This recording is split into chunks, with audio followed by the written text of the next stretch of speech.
Donnie Houston. Hey, Hey, how you doing? How's it going?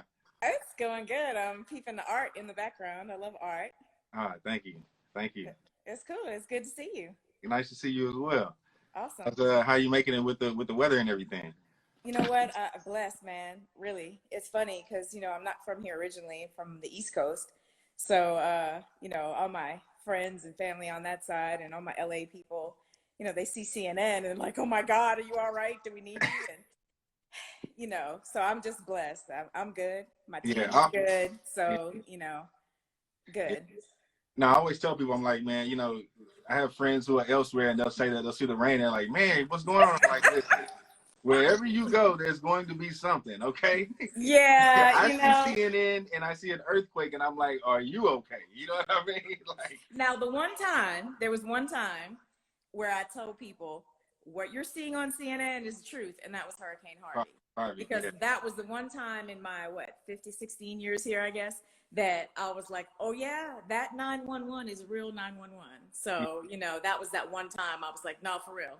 That's really what's happening here. So, I will say I think Houston is a really resilient city, because this whole flooding thing. And when I really looked into why, what's the reason behind it all, when Houston, as you know, right, first came together as a city, there was X amount of population. Well, everybody found out about the best kept secret in Texas. So we keep increasing and increasing population without ever taking the opportunity to really fix the infrastructure. So you get more people in a condensed area. We're not fixing the problems of drainage and things like that. And so here we are. So, that's going to be an expensive proposition when they finally get together and try to fix it. Because there is a fix for it. There is. It's just expensive. Yeah. Yeah. So, yeah. Yeah. That's cool. Well, how's everything been going with work in the pandemic and, with the radio and everything? Hey, infamous text. You know what? I will tell you this, Donnie. Radio is in the middle of, it's like the birth of the phoenix, right? It's in the middle of yet another transition is really what's happening. And I think with COVID, it's really sped everything up. I mean, the business, when I started in the business at 14, mind you, I was a bit of a prodigy, but the business was very different. It's just different, right? And so over time, that business, there's been different periods throughout history where the business sort of, I don't know, it kind of crumbles in on itself and then it's rebirthed into the next, whatever the business is going to be. So I think what COVID has done, not just for radio, to be honest with you, I think what COVID has done for so many businesses is sort of, it's put the remix on a fast lane, right? Because we've all had to pivot on some level. So think about it, radio makes money through what? Advertising. Well, commercial radio, advertising, right? If business isn't open, right, there's no who's advertising. advertising? Right. So, and I know you're pretty up on things in the business in general, because of your curiosity about it and being a journalist. So, you've seen what's happened in the game, lots of downsizing, lots of changes, lots of furloughs and layoffs and things of that nature. And so, it's been a very interesting time. I think with great opposition, there's always great opportunity. And I think, creativity is where it's going to come in. And I think we'll have whatever the next normal is going to be. Yeah. And, we'll pivot from there. But, it's been challenging, but I think we've done a good job of making the pivot. And, you just have to be nimble. You have to be nimble during these times. Yeah. In your opinion, I mean, where do you see it going, once everything kind of moves on? Oh man, all right, you're gonna make me tell it. No, seriously, I did a panel on Friday for the MBE, and so I told it there as well. So look, here's the thing. Radio is amazing. It's a content delivery platform, ultimately is what it is. Now, it always has been, Donnie, but when there was less competition out there, and when I mean competition, I mean anything that is getting your attention, right? It could be a podcast, it could be Netflix, it could be Disney Plus, it's whatever it is, right? Anything is competition to radio. It's just not music things. It's anything that's going to take and entertain people or get their attention for any length of time. So, I started really thinking about this a few years ago, just seeing the increase in competition, what I viewed as competition changing initially it was just the next guy who owned the radio station or the next lady who owned the radio station. And that's changed exponentially, right? Right. So when you see listening shifting, it's not that people don't listen to the radio, they do. It's just that their time is now fractured into different. It's more options. It's just more options, right? Yeah. So, you know, for me, I started backing up from it, and I said, okay, here's this platform that I've been with since I was 14 years old. And so what do I see? How do I see the pivot coming? And it just kept coming to me. It's content, content, content. Radio is a content delivery platform. I mean, most radio stations now, and for many years, have been delivering content, music mostly, right? But it's a content delivery platform. And so you've seen radio companies alter and change. And so radio companies started diversifying their platforms, right? So you see companies, you know, getting into the digital space. You know, first it was websites, then it was social. And it's funny because I've been there through a lot of it, where the companies, we don't believe in the websites. We don't need websites, you know? And they're like, that becomes the next thing, right? Right. What Facebooks? What do we need the Facebooks for? You know, and you're battling that thinking. But I'm blessed to work in radio and in programming. We have to be forward thinking at all times. So radio, to me, the future is this: content delivery. It's about creating great content. Content. I always say content is king and distribution is queen. So it's about content. So I think the future for people in the business, in all facets of the business, is, hey, what type of content can you create that's interesting, that's going to have a following? Now, I'm a believer more in niche following rather than broad strokes of things, right? So, you know, sometimes people come across my path for some coaching, and I find that most people, especially millennials, they want to be all things to all people. And I'm like, okay, even Oprah wasn't all things to all people if you really get it down to the brass tacks. So I'm always challenging people, hey, let's find the niche that you can own. Let's build your following, cultivate your content. Let's make that a success, and then you can move on to the next thing. You know, I think oftentimes with people in general, we get paralyzed by our own potential. Because, like, look, Donnie, I asked around, you know, I would have said yes if I didn't, right? So good guy, producer, DJ, journalist, you have interests. It's very difficult to be great, equally great at everything at the same time. I'm sure you find that in your own day. You know, you only have 24 hours in a day, you've got to maximize it. So, you know, in order to be excellent at a thing, most people need to submerge themselves into that thing in order to get to the level of excellence in a thing. Could you do everything and you dabble in a bunch of different things? Sure, most people can. But the question is, do you want to be excellent in a thing? And so the excellence is going to require a different commitment. So I think for radio, the future, it's about content. I think it's understanding that we're blessed to have radio, but it's a content delivery platform. It's going to require the creation of some really dope, original, arresting in the best possible way, entertaining, engaging content that there's a group of people that resonate with your content. They become your people, and you get high engagement with those people. And now you've created a product that you can bring to any content delivery platform. Hey, radio is one of them, but so is Netflix, so is Disney Plus, so is Amazon, and we can go down the list, right? So for me, I think the future for people that are interested in the talent side of things, I think is content creation. Yeah. So you were saying, I mean, you made a couple comments about starting at 14. Can you tell me how you start in radio at 14? I was fortunate, my You don't hear this every day. You know what I mean? Actually, I've told it. All right, so I'll tell you. All right. I grew up just outside of Boston, and in my high school, there was a community radio station housed in the high school. And, you know, I grew up in a family, Donnie, where you couldn't just watch TV. Okay? You don't come in the house and turn on the TV. That wasn't cool. You know, it was the days where we didn't have cell phones, right? So you can't just go talk on the phone for hours. You actually had to ask permission. Go outside and play was a real thing. Yeah. So, you know, the radio for me, you know, we didn't have much money at all. So, like, I didn't have money to go buy music. So, but I love music. Music is medicine. Music is soul food. So for me, the radio was that thing. And so when I discovered in my high school, there was a station based out of it, I was a nerd, still am. The guy that ran it challenged me to get my FCC license. I got it.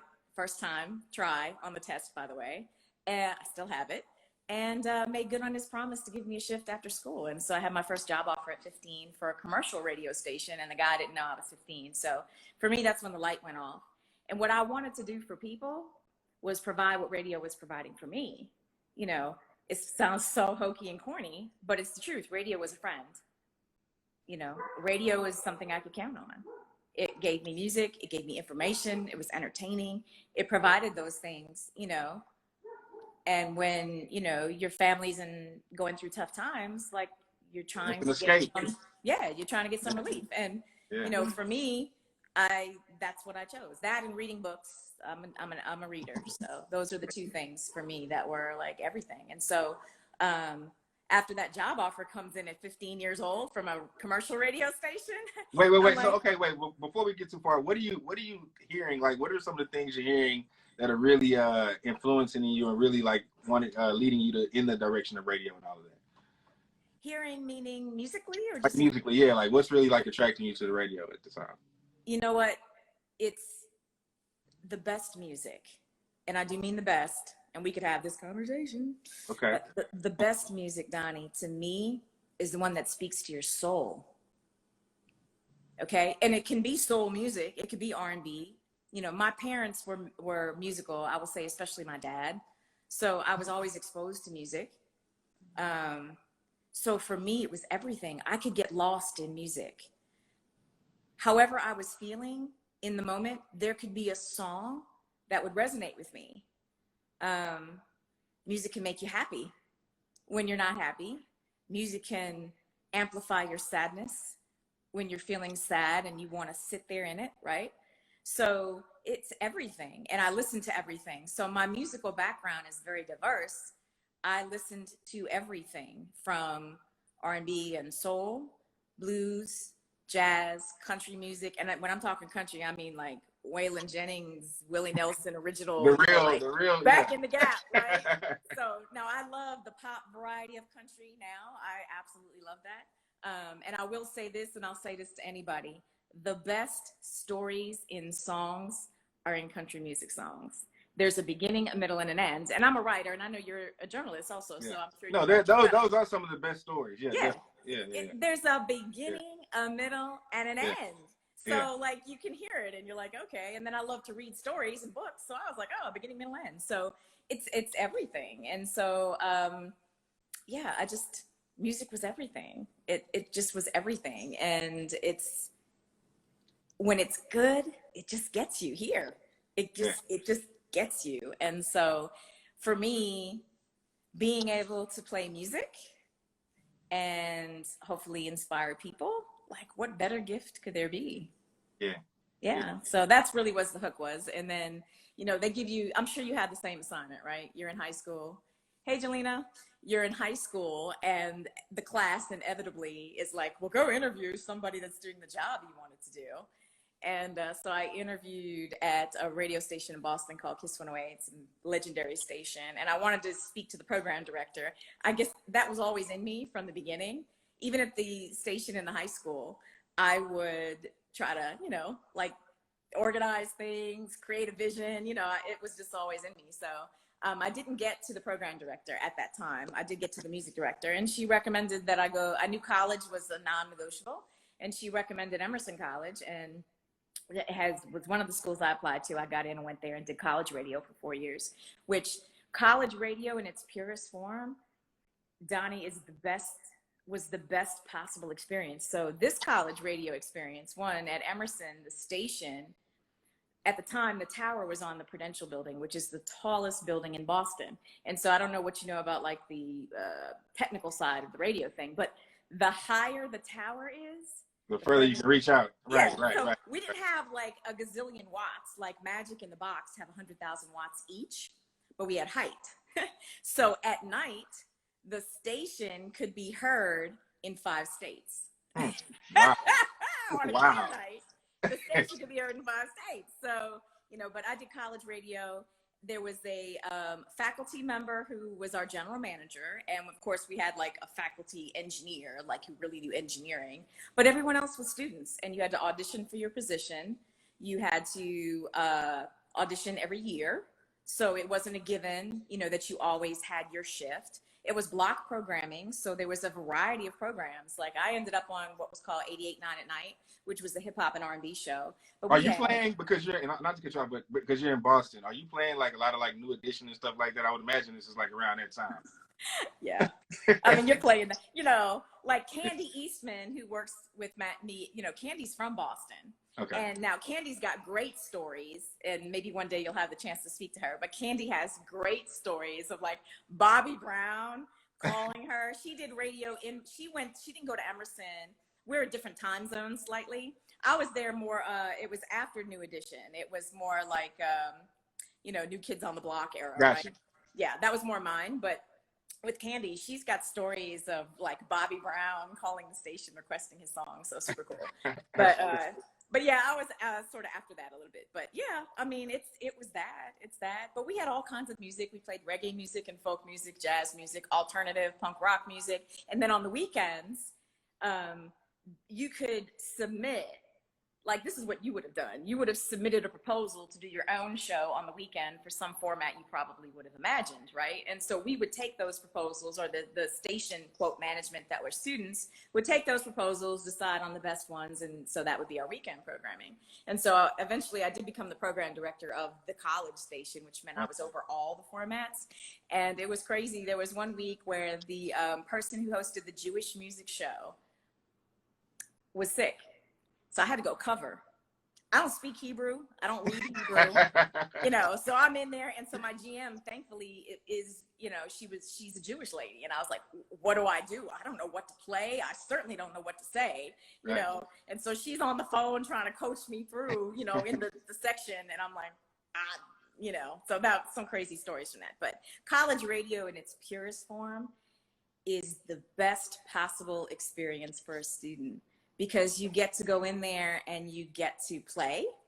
You get to learn how, well, at the time, how radio worked. I mean, it's different now, but you know, it was just a dope experience. And so I had that for 4 years, and then graduated two months later. I was working at a commercial station and on to the rest of the journey. So yeah. And so you've been at 97.9 now. What year did you come to 97.9? A gazillion.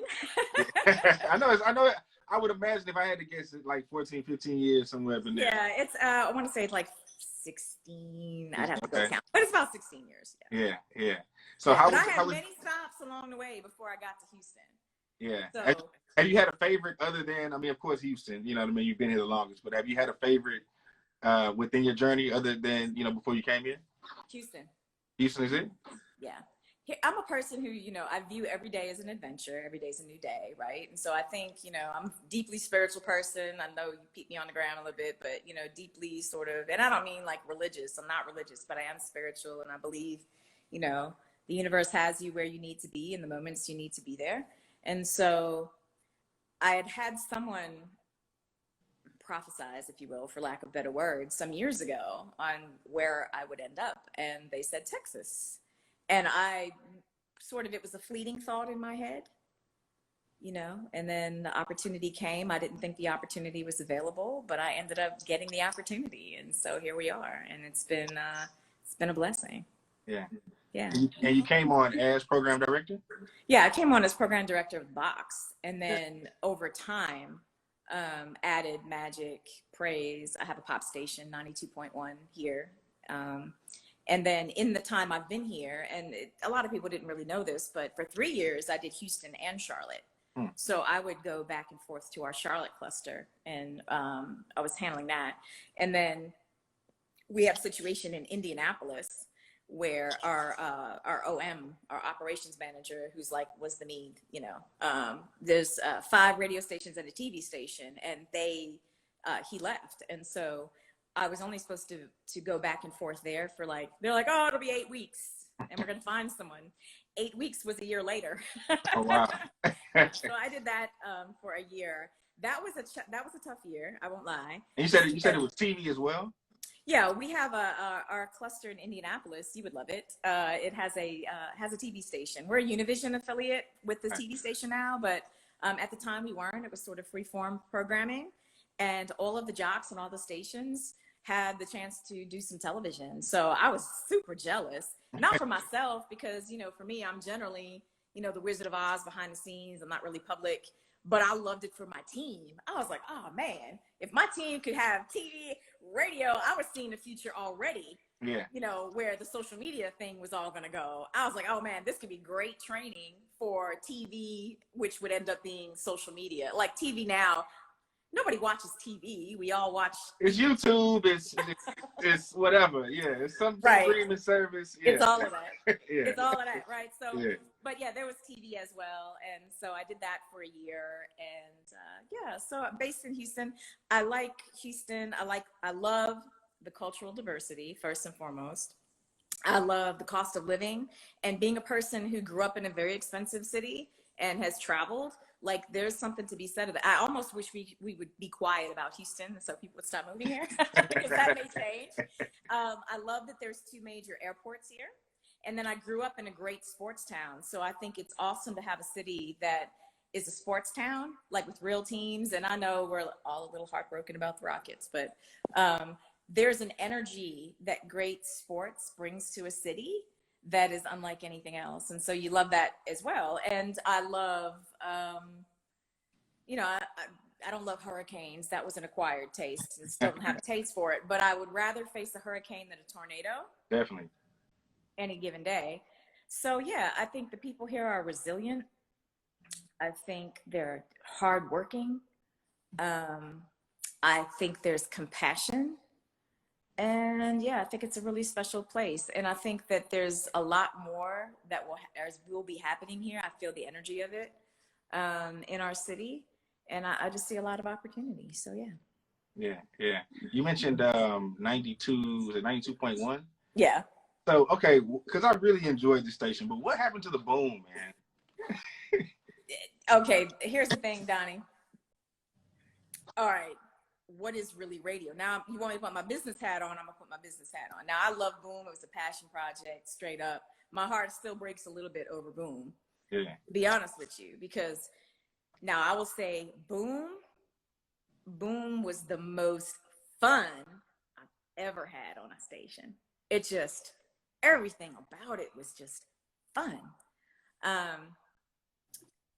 Okay, so what's radio? Okay, so as the programming person, the content person, or whatever you want to say, right?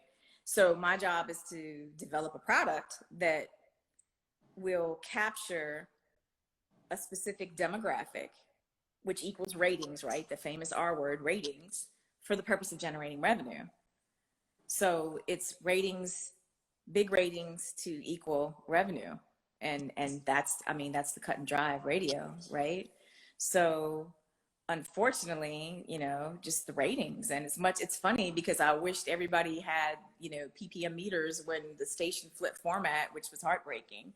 And all these people came out the woodwork about, and I'm like, where are these people when we needed the ratings? Right. But I feel the love, definitely feel love. It wasn't my choice. I mean, these are choices that come from the people on high, because I would have loved to stay there and fight the good fight, because the most fun I've had on a format has been Boom.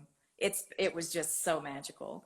But it's ratings, needing ratings for the purpose of generating revenue. And that's it. If a business, and these radio stations, any radio stations in the market, with the exception of the college stations, I mean, they're businesses, right? It's like I always tell artists, I know you love the music, but it's a business.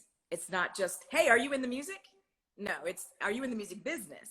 Yeah. And where I find so many artists, up and coming artists, that just don't have a great handle on that. So, that's why I do things like Free Game or the Business Behind the Music on the Box, to try to really give out some of that, to really help people, because it's really hurtful when you see that sort of fall apart for people.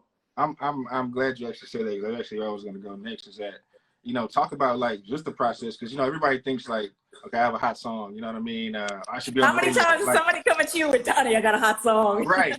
What is the actual, like, what actually needs to take place in order for you to be in rotation on radio? Okay, so one, let's go back to the first thing, right? So radio needs to achieve a certain rating, right? So a certain demographic in mass quantities that are diehard fans of the radio station that gets a rating that is then turned into revenue, right? So you understand that. So let's say, Donnie, you bring me a song. So this is the week, there might be one spot on the playlist, because all playlists, all of them, including Spotify, including whatever else you look at, there's a number. It's a finite number. You know, like the rap radar, that doesn't go on and on and on and on and on. There's an end to the playlist. At some point it ends. So the same thing with traditional radio, right? Radio is a passive medium. Now, what I mean by that, Donnie, is where do you most, if you're listening to the radio, where are you? In the car. What are you doing when you're in the car?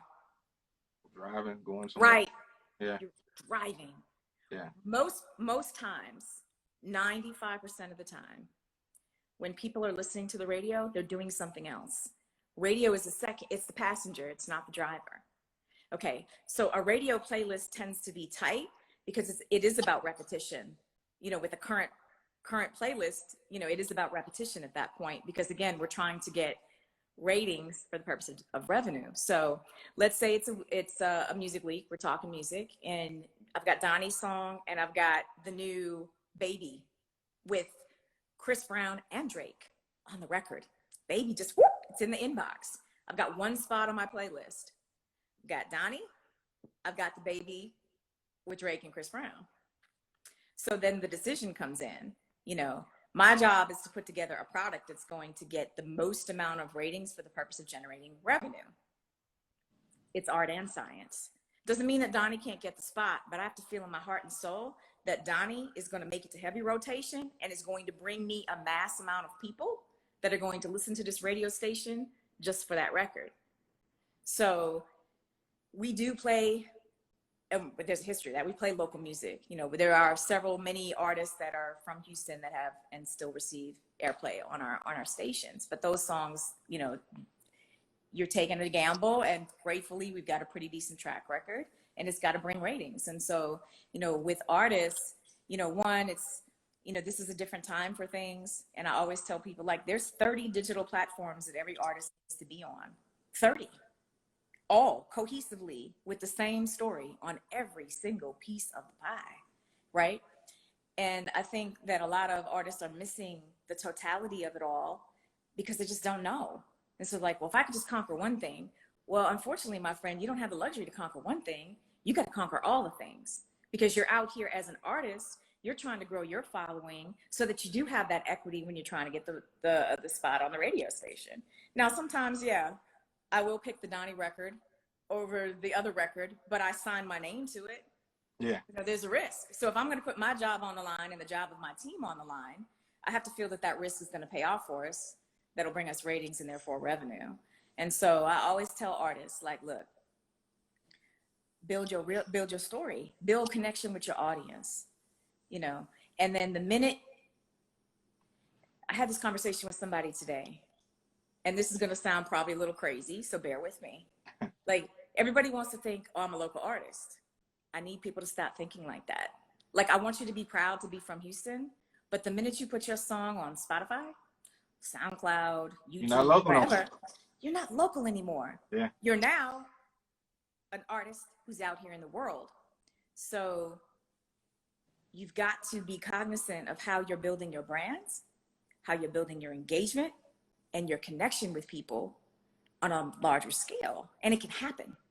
But a lot of times we're not thinking about it. It's like, oh man, and you're hot. And so you're thinking, I'm hot, but we don't have the business handled. There's no strategy. There's no marketing plan. There's none of that. And so there just gets to be frustration. Well, the radio won't play me. Well, like, hey, the radio can play you, but you've got to put yourself in the best possible position to be played. I see Kwame in here. He's saying started off local, Drake. True story. The Box is the first radio station to play Drake. Okay. I found out about Drake. One, I've got an amazing team who are in the streets, period. So they're always like ear to the streets, always giving me information on top of it, right? But in addition to that, A friend was in town. She was from Cleveland, and she invited me to the Rockets game. They were playing Cavaliers. Go to the game. She's like, oh, her friend that gave her the tickets, whatever, he works with LeBron, LeBron James. And so she's like, oh, we're just going to say, hey, whatever. Thanks for the tickets. So cool, no problem. So dude comes out. And so having a good conversation, he's talking about, I said, so, hey, what are you vibing to right now? Like, what music do you like? He starts telling me about Drake. All the guys in the locker room are jamming Drake. All the guys on the bus are jamming Drake. Like the whole team, didn't matter what color you were, where you were from. You could be from overseas. You could be from wherever. All Drake. So that was the first kind of, and I said, I need that mixtape. So he went and got the mixtape. And then there was the whole, because my guys got their ear to the street, the whole Houston vibe, because Drake was spending so much time in Houston that my team was aware of Drake and aware of the movement. So it was like the perfect storm of two things coming together. And so he really started as a person who, which is why Houston sort of claims him, like as a local artist for us. But, it grew beyond that. So, for artists, it's like, what does success look like for you? Can you really answer that? Like, do you have a clear vision of what that is? Is your team all swimming in the same direction? Does everybody understand where you're headed and what you're trying to do? And then are you doing the things necessary to build engagement? I always say, Donnie, that fans put the gas in the engine of a career, because there are artists, and you and I could probably go down a list and name some artists, right, that don't necessarily get radio airplay, but they have careers, right? And they're successful. Success isn't the same for everyone. It looks different for different people, but it doesn't mean that your success is less than someone else's success at all. Your path just may be different. Your sphere of influence may be different. There's an artist from Houston that I spoke to recently who's got some success in a very unexpected area. Her name is Tanya Nolan. And Tanya, for a while, was really pursuing sort of the R&B genre and fell into, accidentally on purpose, the EDM world, and has a song that's on the EDM chart. And she, when I had the occasion to speak with her, it was an area that she never, loves it, but never expected it. Her mind is blown. So I'm like, oh, my dear, your whole opportunity for everything just shifted exponentially. And I went through the reasons why. And so, I love for people to think about, like, really, what do you want? View yourself in the music, like, be proud of where you're from, but don't discount any opportunity that might be available to you, and make sure that your brand is everywhere possible that there are potential fans. You should never leave fans on the table, and then always handle the business. It's hurtful, and I've seen this happen. I don't want to name names because I'm not a messy person, but I've seen it happen where people got their song like stolen. Yeah. Because they didn't handle their business. I'll give you a great story. Do you know Tammy Luttrell? Yeah. Okay. Tammy's story is amazing. Songwriter initially way back when, right? So Tammy had written a song, and then one day turns on the radio. Her mother turns on the radio and is like, oh my God, that's my daughter's song. How is Whitney Houston singing my daughter's song? They had no idea. Somebody stole Tammy's song, gave it to Whitney. Whitney had no idea. Her heart was in the best place possible. She's got people. We all got people to handle people. And at that time, Whitney definitely had people. She had Clyde Davis and that whole machine, right? So she got people. She's not thinking she stole this young girl's song. Somebody presented her a song. She loved the song. She put it on the album. Next thing you know, song's on the radio. Written by a 15-year-old from right here in Houston, Texas. Tammy had her business handled on the song. All her paperwork was together. Her ASCAP or BMI, whichever one, like all of her paperwork. So she was able to go back, and she had everything intact to be able to get what she was supposed to get for the song. And then boop, careers. Now she's got a whole company that does that for people, right? So, handling the business, it's not the fun part all the time. I tell people that as an artist, you're the CEO of your business. A lot of times people will come in like, oh, will you manage me? Or I need a manager and things of that. And I'm like, okay, is there anything to manage? Yeah. Like, what is your expectation for a manager? Because at the end of the day, you are still the CEO of your company. The manager still works for you. You want to make a good hire and hire somebody who's going to be an asset and not a liability, but you have to think like a CEO. So like, there might be Donnie, the artist, but there's Donald who has to act as the CEO. And you got to think about how you're handling your business so that you can protect your future. I see a lot of people throwing everything they can into the game, but they don't throw it smartly. Yeah. And they're not thinking through the plan from A to Z. And then what could have been much more fruitful, unfortunately, sometimes isn't because of those things. Yeah. Yeah. It's tough. Yeah. Nah, man. Wow, it's real. So, okay. You've been in the radio game now for, man, A little while. A while, like maybe 30 years or something like that. This is I won't say, but okay. A legendary career, we'll say that. I'm blessed, yes. Yeah. So I mean, you've done a lot. Is there anything still left on your list of, like, you know, of your goal list of, like, I really would like to accomplish this before I'm done? I view every day as an adventure, and here's another motto that I live by: is that there's an opportunity in every obstacle. I see some of my family, and I love this, Quave and Eve and stuff. So, What's up? I still get excited when I see something amazing. And so it's being able to, right now I'm very fortunate. I'm still able to have moments that could be a pivotal moment for people that put them, it could be just that piece of information they needed at the moment that makes them pivot, that propels them to the next level. In life, Donnie, it's like, and I have had this conversation with myself, because you looking like, what do you, they do that old thing, write your obituary and what do you want it to say? And so one of the things for me is, as much as I appreciate #1 ratings, because I need that to pay my bills, and my team, if we don't have #1 ratings, I'm letting them down. So I've got to make good choices. It's the legacy of people, so that I'm fortunate. I got quite a few here, that are just popped into the chat, people that there was a pivotal moment that helped them get to the next level. So I still view every day as that part of adventure. I think I'm really excited about this content creation concept, because I feel like people are so talented, and I am bothered that people think that they have to be defined by what other people think they should be. Case in point, a young woman who was downsized from radio connected with me recently. This is my pet peeve, by the way, Donnie, about women in my radio business, is that they think that all they're supposed to be good for is the gossip report. And that bothers me, because I'm like, no, you're brilliant and amazing and the demo and smart. And that's not all of who you are or all you have to offer. And then, quite frankly, if you're not the young lady that woke up with Drake, you're not giving me any gossip I didn't get on my phone this morning when I opened up my phone and looked at what was there, right?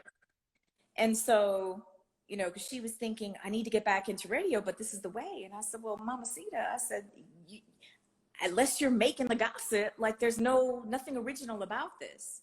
But let's talk about you. What are you interested in? And she was embarrassed almost to tell me of some of her interests, which are real and human and connected. And so she told me, and I don't want to blow her thing out the water, but so she told me a thing, right? And I'll just be random. Let's say it's finding great finds at yard sales. Let me just be random, right? So she's like, I'm really good at it. Like, she has a talent for it and a passion for it. And she went on this, whole thing about this passion of hers. But because she's a young woman of color at a particular age, she's thinking, I can only be this thing that the world expects me to be. And I said, no, there's nobody that looks like you that is an expert in this thing over here. There's no face of that right now. We could sit here and hey, pull out your Rolodex, I'll pull out mine. Who is the face of this thing? There isn't one. And there are other people just like you who like what you like. So why not love what you love and build some content around the thing that you really love? And not because somebody says, all you can be is my impression of what you have to be. It's the thing that you really just love and you're good at it. And so her mind was like, ding, ding, ding, ding, ding, ding, ding. And it was like, for her in this moment, it was almost, and I'm not special in that, it was like just saying to someone, I really see you. I see you and I see what you can be. And I think you should go be that thing that you can be, because nobody's going to be it better than you can be. And you're going to create a niche for yourself if you do it right, because you've got all these skills that you've learned out here doing the radio, that you can create some amazing content that can resonate for you, and you could be the new person of this thing. I see spoiled Latina in here. Yeah, because they like the hype. I wish young women knew their value. Correct. Agreed. So, you know, those are things I find beautiful. I had, you know, a lot of people know Amir Diamond. I think you do too. I know, right? yeah. Yeah, Amir is dope. So this is during his phase when he was on the box. So no secret now, but Amir loves musical theater.